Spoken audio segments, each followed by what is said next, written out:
Fanboys begins as a playful homage to Star Wars, opening with a familiar crawl of yellow text and orchestral music. Yet, this introduction, parodying the epic tone of the saga, reveals a deeper yearning beneath the humor.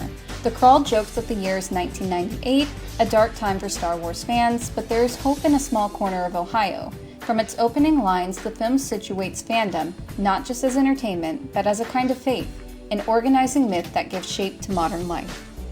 At a Halloween party, the anthem Tub Thumping by Chumbawamba blares in the background. These lyrics, though secular, carry a biblical echo of perseverance, reminiscent of Proverbs 24:16, "For the righteous falls 7 times and rises again." The song becomes an unintentional thesis of the story, the will to rise again after every fall.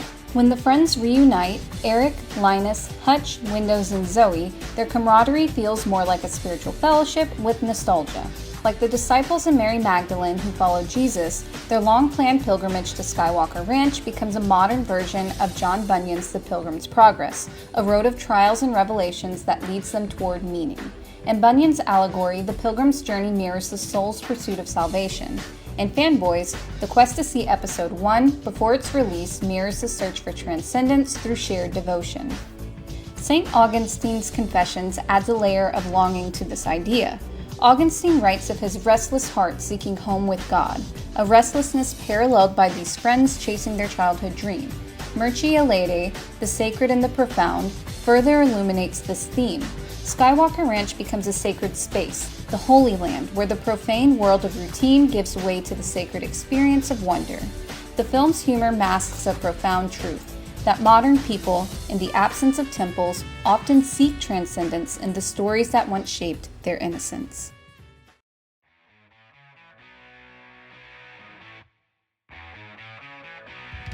As the narrative unfolds, the story deepens into confrontation.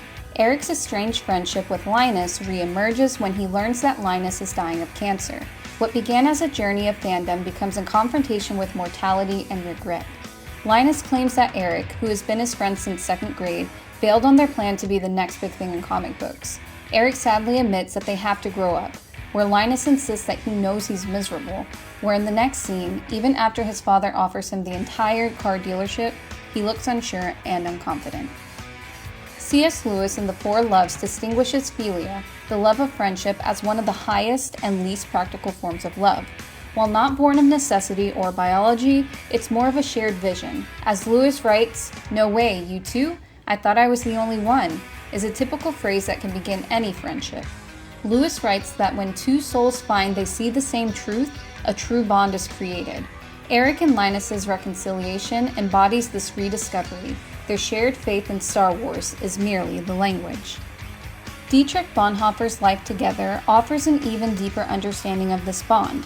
Bonhoeffer argues that authentic community is not built on shared interest or sentiment, but on grace, the mutual service and forgiveness found in Christ. For the friends and fanboys, their journey across states becomes a symbol of this life together. Through laughter about online girlfriends, arguments and fights with Star Trek fans, or even absurd encounters like the one with the Indian chief who fixes their van, they rediscover the sacredness of their lost fellowship.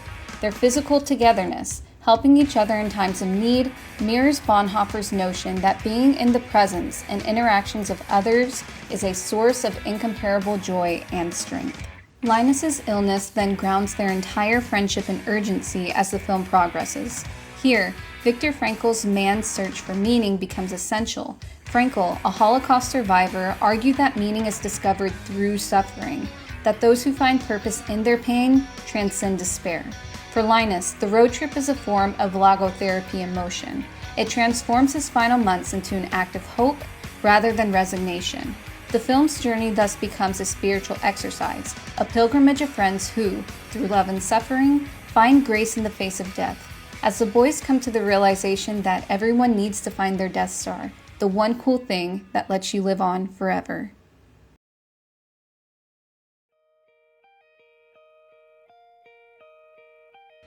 Beneath its humor, Fanboys also raises a provocative question. When does devotion become idolatry?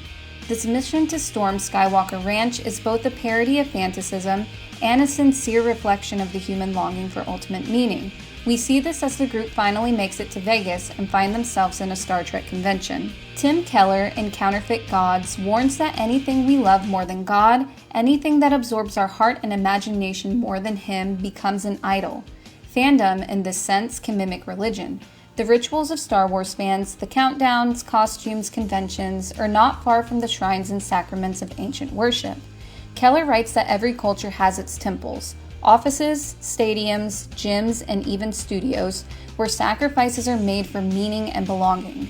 In Fanboys, devotion to Star Wars fills a spiritual void in a disenchanted world. Take the scene where Hutch and Windows try bonding over Star Wars with Roach in an attempt not to get beat up. He has the same love for the fandom, but not enough for them. Augustine's City of God illuminates this tension between earthly and eternal loves. The friends' pursuit of Episode 1 mirrors the restless chase for fulfillment in the earthly city, a world where temporary joys are mistaken for eternal truths. Yet even in this pursuit, grace breaks through. The film never mocks their devotion. Instead, it reveals the beauty and fragility of human longing, coming together to defeat obstacles that stand in their way and hold on to one another on this pilgrimage. And G.K. Chesterton's Heretics adds humor to this critique. Chesterton mocked the modern impulse to worship anything but God, calling it a rebellion against joy itself. The fanboys embody this paradox. They seek joy in something limited and, in doing so, rediscover genuine fellowship and hope. Their idolatry is transfigured by love, but it's also the peace that keeps them going. As seen in the hospital where Linus lays, the doctor tells the group that he needs to go home because of how severe his cancer is, and while they almost give up, Eric pulls through and tells them that this is their Death Star and they can't keep running away from it.